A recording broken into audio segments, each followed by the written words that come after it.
Hey, Joyful Journeyer, Anita Adams here, your host, and today I'm excited to introduce you to Matthew Cooksey, who is joining us all the way from Melbourne, Australia. Matthew is a therapist, coach, truth seeker, and speaker. He's on a mission to help people embrace their human mess so they can lead their best lives. Matthew is dedicated to teaching people the art of loving the unlovable within. Now, let me tell you quickly how Matthew came to be a guest on this show. A few weeks ago, I released an episode about how you must let go of the how in order to create a life you love. Matthew heard the episode and reached out.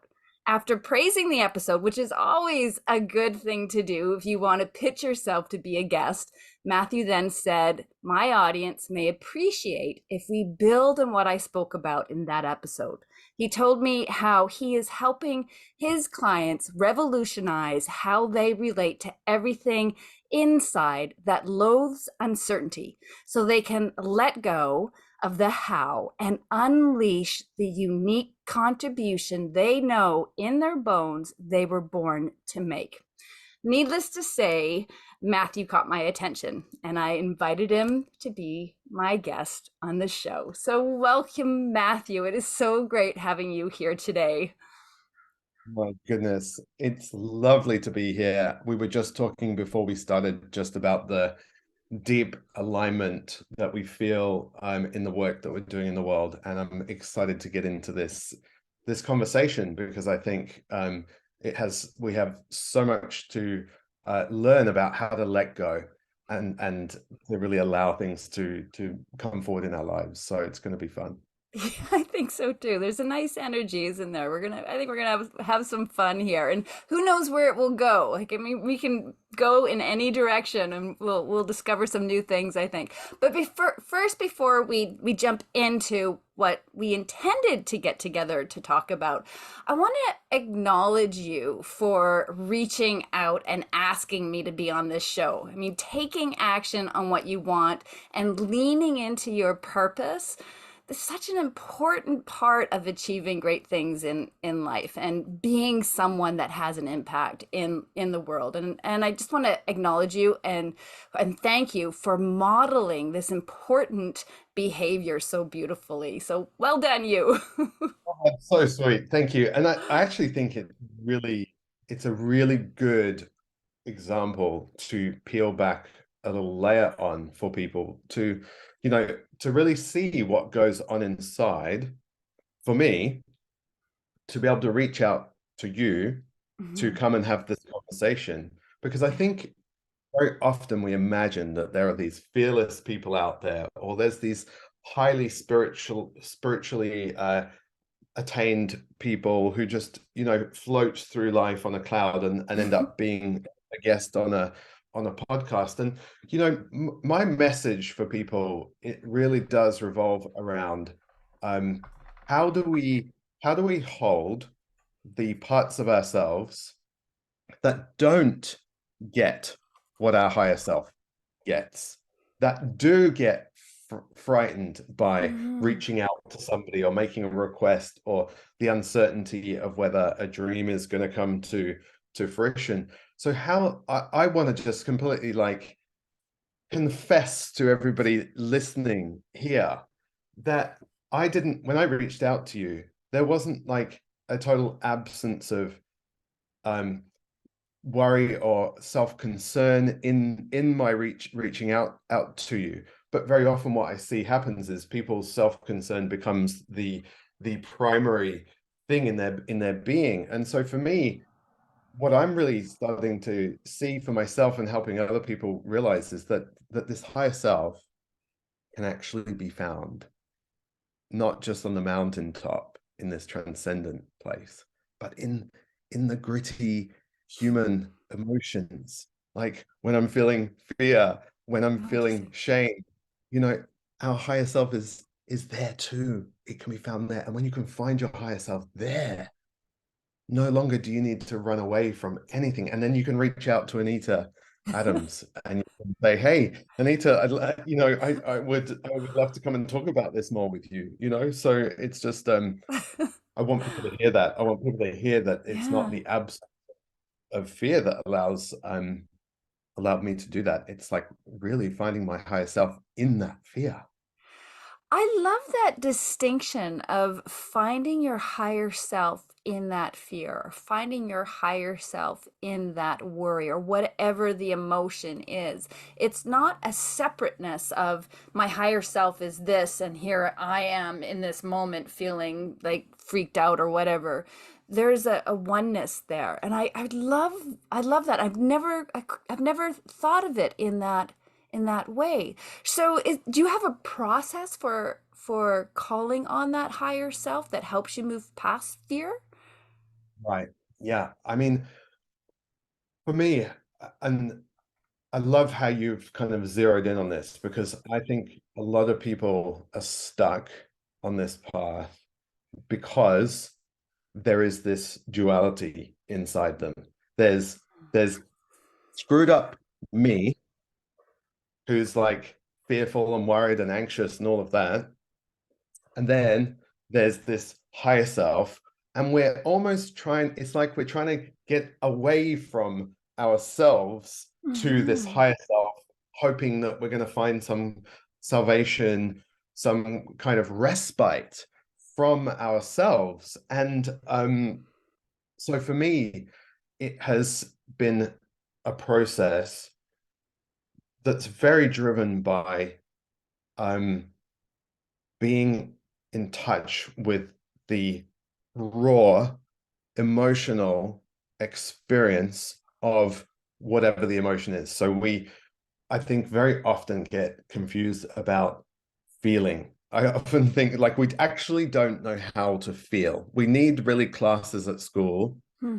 about how to feel because, for example, what I do, how I find this higher self in the most unexpected places is I drop in, I let my attention come down into my body, and I'll really let myself experience the raw physical emotion in my body. Like if I do it right now, I can feel, there's this bubbling happening in me that's like this excitement about being here in conversation with you and this joy. And I'm looking at your face, Anita, and for anyone who's, just listening to this, Anita has this beautiful energy pouring at me. So there's a lot of me that feels very at ease here, very relaxed, very open, all of that stuff. But down here in my solar plexus, I can also feel some tension. And for me, it's become a journey of dropping down and giving that tension, let's just say in this instance, really space to actually finally let it be. We are so often just reacting to that feeling and then coming back up into our head going, I don't like this tension, so I'm gonna ignore it.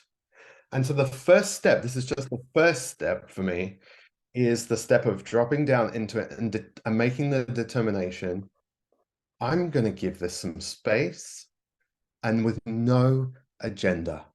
No Mm. agenda. For years, the thing that I had kind of upside down and inside out was because a lot of people are now getting into somatic kind of therapy. They're really becoming more in tune with their emotions and their bodies, and that's really wonderful.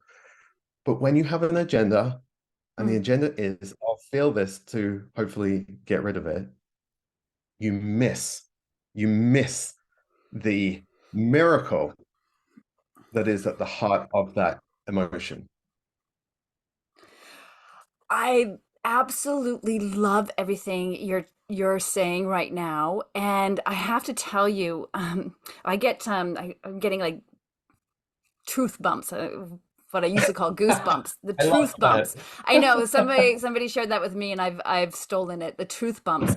So I for the last year or so I've been doing something called spiritual writing or automatic writing, where I just I zone out and I write, and I have a dialogue, if you will, with my either my higher self or spirit, God, whatever your word is for that. There's this greater than you feeling to it. And a message that I've been getting over and over and over again is to just be. Just be. And here I have this interview or conversation with you, and you are talking about you just gotta let it be. And I feel like, oh, this is what I'm trying Oh, to, this is the message that I've been trying to understand, that this whole duality thing that you're talking about, I'm so guilty of. It's like, okay, just be, accept, allow all these emotions to surface. You do not have to push your fear away. You do not have to push your anxiety away. You can just accept it, breathe into it, allow it to be, and that's when you will experience the miracle. And I feel like you were divinely driven to come and be on the show to share that message with me and anybody else who is currently listening to this, because are meant to hear that message as well. So very, very cool. I also have the truth bumps, and I'm also stealing that term too. I mean, I remember when my teacher said, there's this point of spiritual maturity where you have to be more interested in the truth than feeling better. Mm-hmm.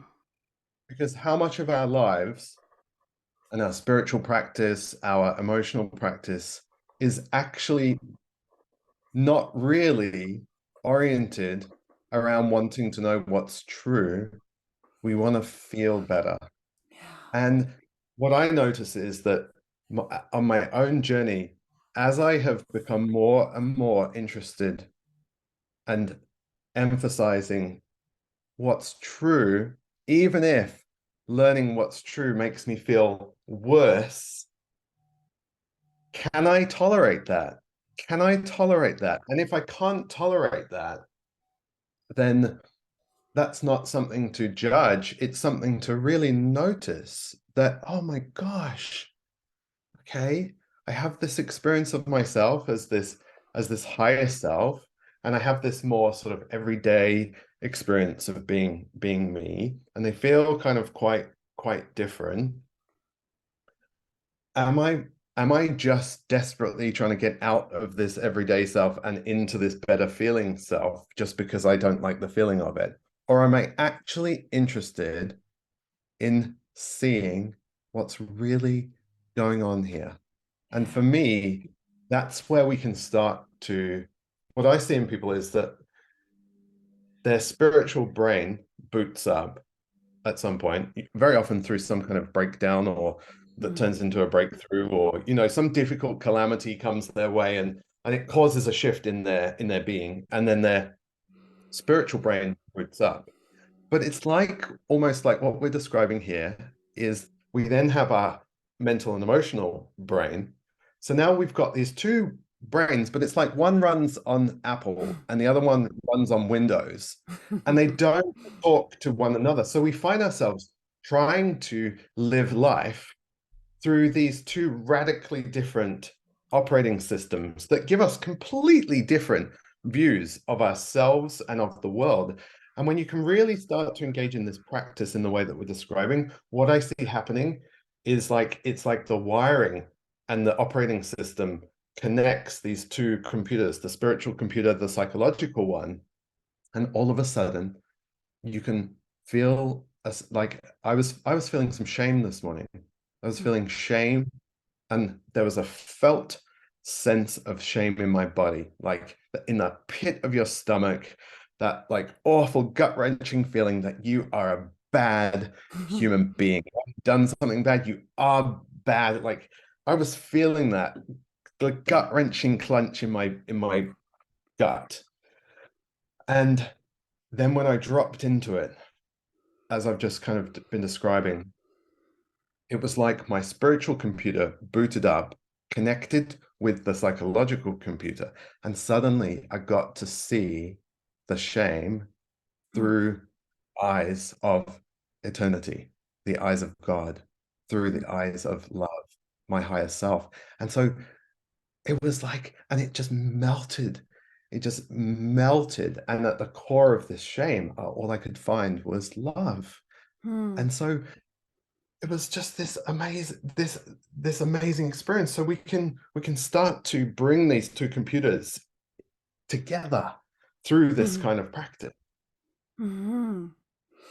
That's beautiful. Okay, so I want to dissect this a little bit. I find it really interesting, and I have to acknowledge, I'm feeling that duality that's happening right now because at the beginning of this show, I said to you, let's make sure all of our devices are turned off so we don't have any pings or anything like that. And then sure enough, my computer, my phone is pinging and I'm like, "What the heck?" And it pulls me out and it makes me angry and frustrated and I feel like I drop away from being connected to this amazing human being in front of me because of the stories I start telling myself about why that's happening. How come I can't seem to get technology to work for me? Do you know, you hear what I'm saying? And the Know only reason exactly what you mean. It's a great, and how perfect that that I comes up right know. now. It's perfect. It's perfect because we can actually use this to illustrate this whole point, you know. So I mean, if you're open to it, we could just make a space right now Let's for do you it. to actually feel that, Yeah, because one of the approach we usually employ in a moment like this is we try and push it away, right? And we try yeah, to totally. And I'm like, I gotta willfully, focus, focus, I've focus got to, on right, Matthew. Like, come on, let's get back yes, into come on, get back into the game, like, come on, totally. and it's very willful. It's really very forceful. It's really the Totally. opposite of that relaxed place that And you I began felt my energy in. totally shift. Like I just went to this like, whoa. And I reckon you're not alone. I think a lot of people listening to this are going to be going, yes, yes, me too. Like this is, what do we do about this, right? Yeah. Um, there is a wonderful piece that might be just worth reading a part of here that I read a few weeks ago by a guy called Jeff Foster. He's a spiritual teacher, and um, I'll just read a short passage of it, and it says, "Fall in love with the darkness, the shadows, the hidden parts, the bits we hide out of shame. Fall in love with the innocence, our childhood fears of the dark, of being exposed, of showing ourselves, being seen, coming to the light. Fall in love with the secret humanity. Know that darkness is not darkness, only scared fragments longing to come into the light. Beings who want to love and attention and breath and inclusion in the larger picture of self. Make it safe for the little monsters to come out of hiding and let them know that they're beautiful and worthy and not monsters at all." And for me, in that moment for you there's a little monster here that comes up, and she gets really frightened about getting this right and not having a ping in the background. And we could just literally drop in to the body and we could feel her. And we wouldn't even need to get into lots of stories about her. Could just feel how she feels in your body. And if we were to give her some space to just be there and to be with her, what do you find? What do you experience if you just give her that space? Mischievousness, actually. Beautiful. Beautiful. Yeah. And a And it's loveliness. almost like, yeah, I can feel you again now Mm, in a different way as you drop in with her. Like it mm, feels to me like that duality just collapsed again. mm. Very interesting. What an interesting process. So it's, I guess it's recognizing when it happens, when Mhm. you're the little monsters are appearing, and instead of trying to chase them away with a broomstick or whatever, you want to just stop for a moment. Maybe the process Right, is to take a deep breath, close your eyes, see the little monster. right, right. That's certainly a really important part of it. What I do notice with people is there's so much um, mental infrastructure opposing what you just described. We have learned and entrenched in our mind to avoid our little monsters. Mm-hmm. Actually, very often it's really hard for people to do what you just described. We are pathologically determined to not do what we just said. Like as much, I Mm. think for a lot of people, they hear what we just sort of described and it sort of intuitively makes sense. But then something happens when it all starts coming up in life. When you start, I think a lot of your listeners are people who are wanting to make a contribution in the world. They're wanting to, make a difference to others.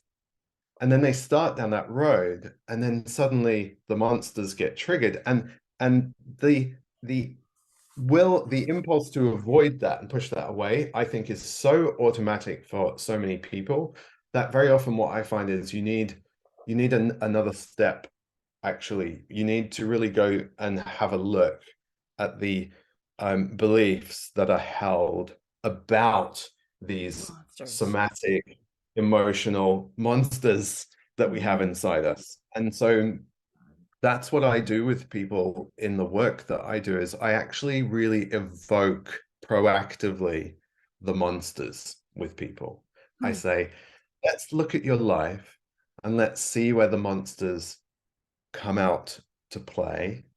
And of course, when they come to it, they're like, yeah, these freaking monsters are ruining my life. They're holding me back. And there's very much this idea of wanting to get away from them, wanting to get over them. And so once we really see and understand where the monsters are, who they are, what they are, how they come out, and the judgments that are held Hmm. about them, more importantly, like in that beautiful moment where you just made contact with that mischievous one inside you, it's like without the judgment, you can see her in her mischievousness. And there's such a gift in that. And Hmm. then there's creativity, there's intuition, all of this stuff. But without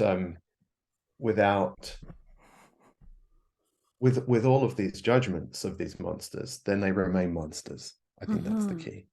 Without the judgment of these, so say that you said without the judgment. So oh, okay, you want to take the judgment away from these Exactly. monsters, and then they, okay, got it. Okay, that's really when interesting. when we yeah when we can examine how we judge these monsters and really look at those judgments and the judgments fall away, then they're no longer monsters to us. And it makes sense. Yeah. Why would we want to go towards a monster?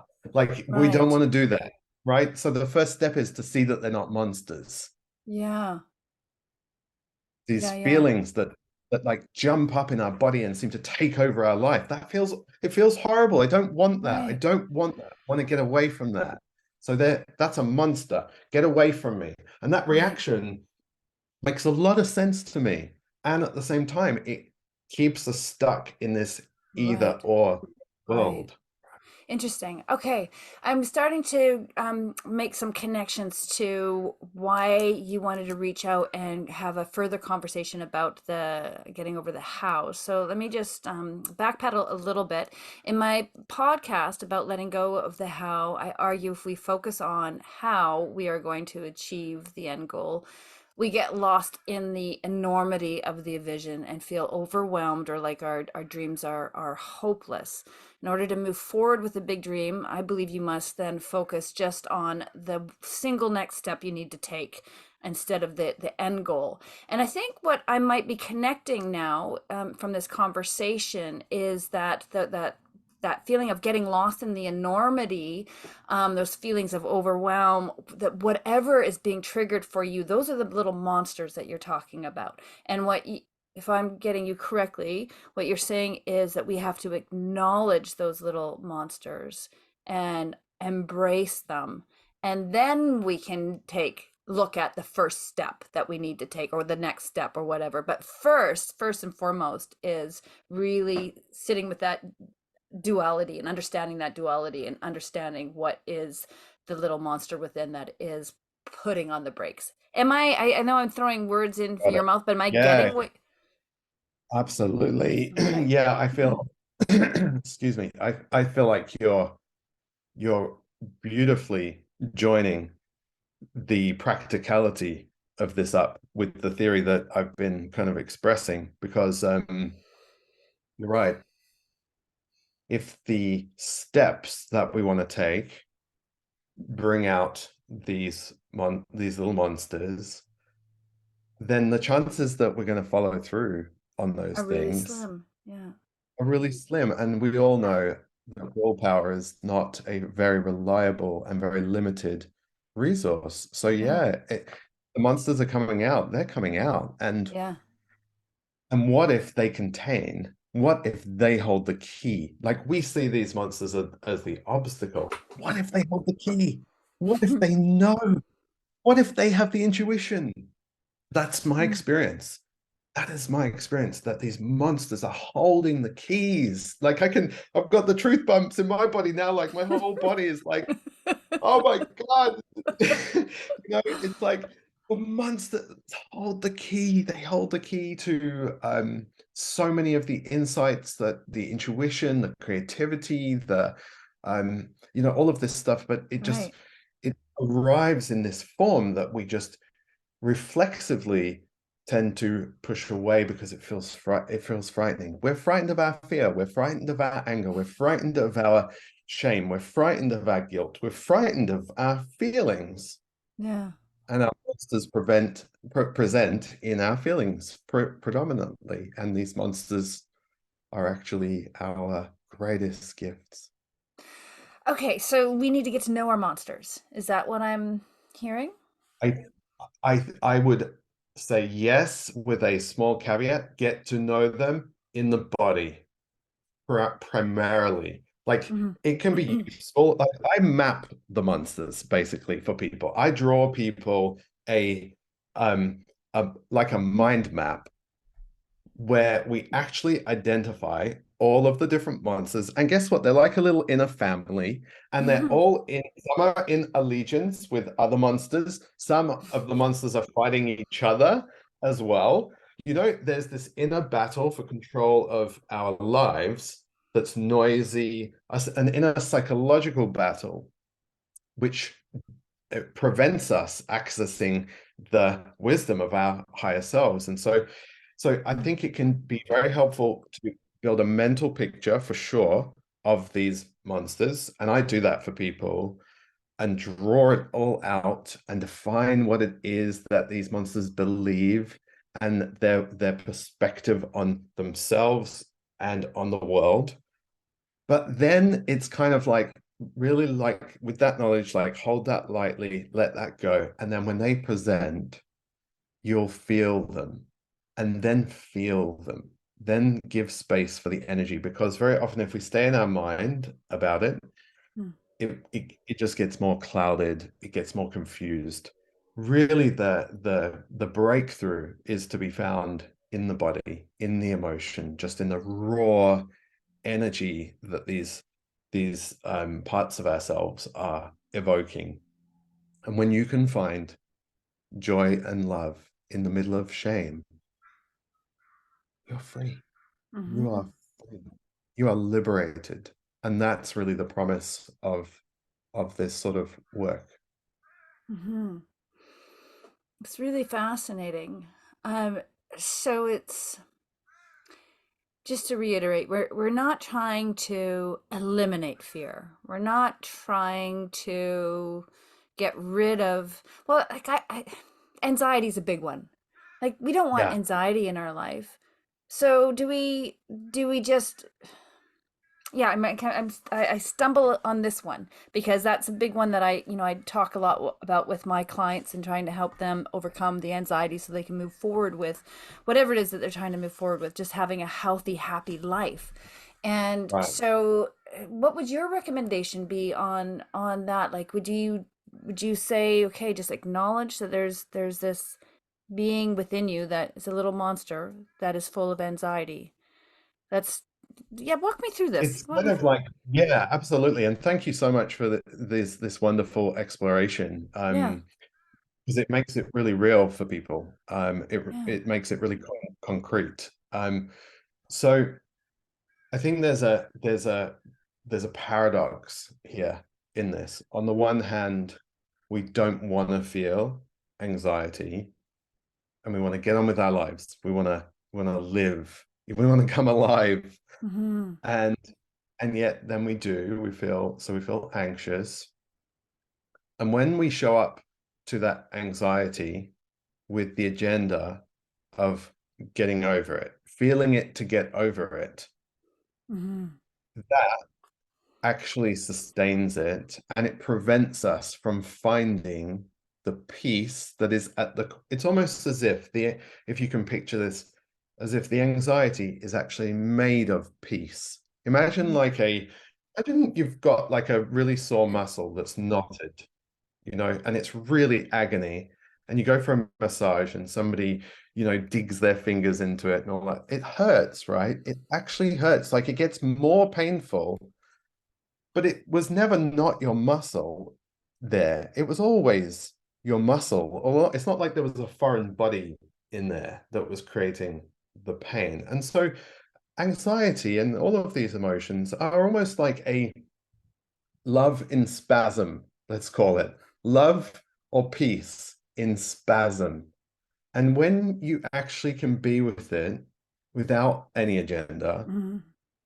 ironically, that Wow. is sort of the moment where it relaxes out of the spasm and you just experience it as what it was all along, which is Love and love, peace.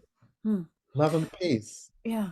Yeah. Okay, I get that. You in your bio, you talk about the art of loving the unlovable within. So that's what you're talking about right here, right? Exactly what I'm talking about. Yeah. Exactly it. Because this is what we've all learned in our lives to push away in one way or another with ever more sophisticated ways. And what I see in spiritual circles is that we're less prone to pushing it away with substances or Hmm. workaholism. We've sort of probably been there, done that in some level, and so we have more subtle ways in which we push that away. And I Hmm. just know in my own life and in the work that I do with people, when they can see this and feel and know that anxiety is love and peace at its center, their whole orientation to it shifts dramatically because it's Hmm. like unwrapping a gift. You're like, whoa, okay, there's a gift for me here. And I know Hmm. I'm so aware of how ridiculous this No, probably sounds on not at some all. levels to the mind that says Nah. like, what do you mean a gift in anxiety? Don't be ridiculous. It's awful. It Mm. feels horrible in my Yeah, body. yeah. Like there's no gift here. Like it's just awful. I want it to go away. And I just want anyone who feels that to know that it makes total sense that you feel that way. And me too. Most of my life, I was finding ever more sophisticated ways to avoid going there and really just letting it be. To go Yeah. back to your intuitive thing, to Yeah. really just let it be. Yeah. Can we just let it be? And that's where there is this breakthrough available for people if they can be held and supported very often to let it be over an extended period of time. Because in the work I do, I work with people for like 10 weeks and I literally get them to evoke whatever it is they don't like over and over deliberately. And as they evoke it, that's when I'm giving them some of these pointings that we're going through in this conversation to how to be with those intense feelings of anxiety or Yeah. depression or shame, or how do we be with it but not get subsumed and taken over by it, and it's like it seems like we've only got the option to either avoid it completely and go up to our transcendent mountain or get lost in it. And what I'm trying to help people see is that there is this place where you can lean in and bring the mountaintop with you, and then find the mountaintop in the valley. Wild. It's beautiful. Wild. Yeah. It's beautiful. I love it. So it's you want to attach no meaning, attach no judgment, and have no agenda when these feelings come up. That's where you start. And That's where you then begin. Yeah. and then acknowledge, just simply acknowledge what is happening, be present with it. I think But that's really the key, to be really then curious about curious, it. that's a good word. Be curious. I like that. Be Be curious about curious it. in the sense of, if we go back to that statement about, are you interested in the truth, or do you just want to feel better? For me, curiosity is a sign that I am in this space of truth seeking as opposed to just wanting to feel better. So it's kind of like you drop in, you start to sort of make space for the emotion of anxiety, try and stay out of your head and more in the bodily experience of it. And then as you make space for it, it's like, okay, could I just actually investigate this maybe for the first time in my life? What is this? What Mhm. is this? Like, what if I just give this some attention? I just look at it. Just look at it. How does it move? Is it moving? Is it changing? What happens if I just leave it alone, but actually give it attention at the same Mhm. time? What Mhm. happens? And to really see it experimentally, treat it like an experiment. Does it change? Does it then relax? Very often, what I find is that paradoxically, when you give it that kind of unagendered attention, it will just, like, I don't feel that. Earlier in this conversation, I said I felt this tension in my gut. Mhm. I don't feel that at all. It just relaxed because I Mm. gave it a space. And I'm just, as I say that, I'm just having a moment where I'm like, I'm really enjoying the Mhm. spaciousness that I feel that came about because I embraced that little monster of that Mhm. tension. So the curiosity, I think, is the key word. Can I be curious? And if I can't, that's cool. Just notice, oh, I can't be curious. That is something for me to then look at. Like, what am I believing about this feeling or this monster, however we want to look at it, that makes it impossible for me to be curious about it? And then we might Mhm. go back to the mind. We might use the mind to examine, okay, well, I believe that this anxiety is going to destroy me, or I believe that this anxiety is ruining my life. Well, how can I be curious about this anxiety if I believe Mhm. that this anxiety is ruining my life and it's my enemy, my sworn enemy? And in that case, very often, if people are struggling to just be with it and be curious, I will then take them to their mind and we'll do a process of inquiry into the thought process about the monster, about the feeling. And we'll do that. And it's so exciting because then you kind of go through that process with somebody more mentally, where you go through like, okay, so this is ruining your life. Is that true? And you really bring a spirit of curiosity in a more cerebral kind of way about things. And what I find is very often the truth is not quite as they had it. And once they see a more true um, view of that feeling, then when we evoke it again and they go back in, all of a sudden they can find curiosity around it. So I think a lot of people getting stuck because they are diligently trying to make space for the anxiety or shame or whatever it is, but then they can't access the curiosity because Mm-hmm. the beliefs about how this feeling is damaging me or ruining my life or spoiling things or whatever is so strong. I can't be curious about it. So we've got to unwind a bit of that mentally in order to access the curiosity. Because it's all well and good to say, just be curious about it. And in my experience, like that's sometimes easier said than done, Mm-hmm. right? You're in the grip of an anxiety storm or a grip of a shame storm or whatever. Right. That's really, really helpful what you're sharing, and it's something that I think we can all walk away with and practice right away. You know, just looking at and acknowledging those moments, even just like the little moments, like the phone ringing and it rattled me. You know, and just taking a moment Cool. to breathe it in and connect with that. And there's obviously there's bigger moments if we're trying to move forward with our dreams. You know, what is stopping, what is stopping you from taking that action? And maybe we could talk about that a little bit. So, and well, yeah, well, I'd like to end on that, like exploring how we move forward with our dreams when we've got a fear piece that is stepping in the way.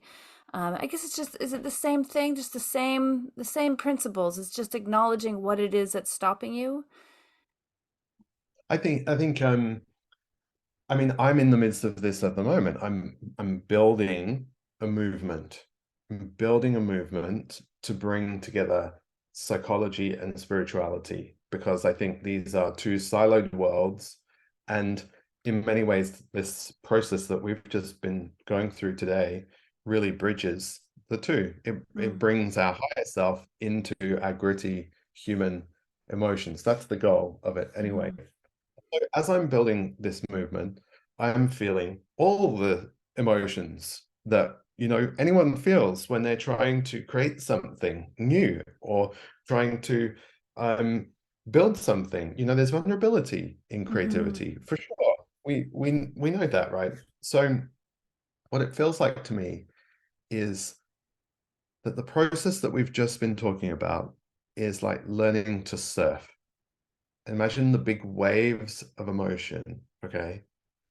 And for somebody who's listening to this, what I would say is if you want to really move forward with anything that's going to impact the world, there's going to be vulnerability in it, which is going to bring up the emotions and these monsters. And so if we can learn to surf those big waves, and I truly mean it, like if anyone's actually surfed, like the joy mhm, of riding. I'm like not a good surfer at all. I'm mostly falling off when it comes to actual surfing. But what it feels like to me as I'm building my movement is that I, as I come up to the crest of a wave, I experience like a big fear. It's very high. I could fall, all sorts of emotions come up. And what I'm learning to do is exactly what we've just been describing in dynamically in the moment, really making space for the feeling, the emotion without an agenda, bringing curiosity to it, finding that it then naturally dissipates into the love and the peace that it was always in the first place. mhm, And then I'm kind of flying down the wave in joy and excitement, and it's wonderful and it's exciting and things are happening, and I'm on Anita's podcast, and what a exciting moment this is. And then I'm coming to like the bottom of the wave, and if there's confusion and there's shame and there's chaos and there's like, what am I doing, like where's this going, what's this all about, like all of those normal feelings that we experience. And there's again the same thing. There's a learning to make space with that, to mhm, find curiosity about that. And so what it feels like to me like now is that I'm surfing. I'm surfing these emotions in a mm, way that is so exciting. Like I would never have thought I was drowning in shame as a kid, as a mm, young adult, drowning in it. And I would never, ever have believed that I would have said that being with shame would be a joyful thing, ever, ever. And in some levels, it's not. But in another level, it absolutely is joyful because I find my higher self right there in those Yeah. moments. So I think to come back around to your question, we need to learn to surf. We need, I don't think it's enough to just take these practice. It's like saying, it's like watching somebody on a surfboard having one little go and going, okay, cool. I know what I need to do. And it's like, no, you don't. Like, you don't know what you need to do. You actually need to practice this a Mm, lot, in order to be able to actually right.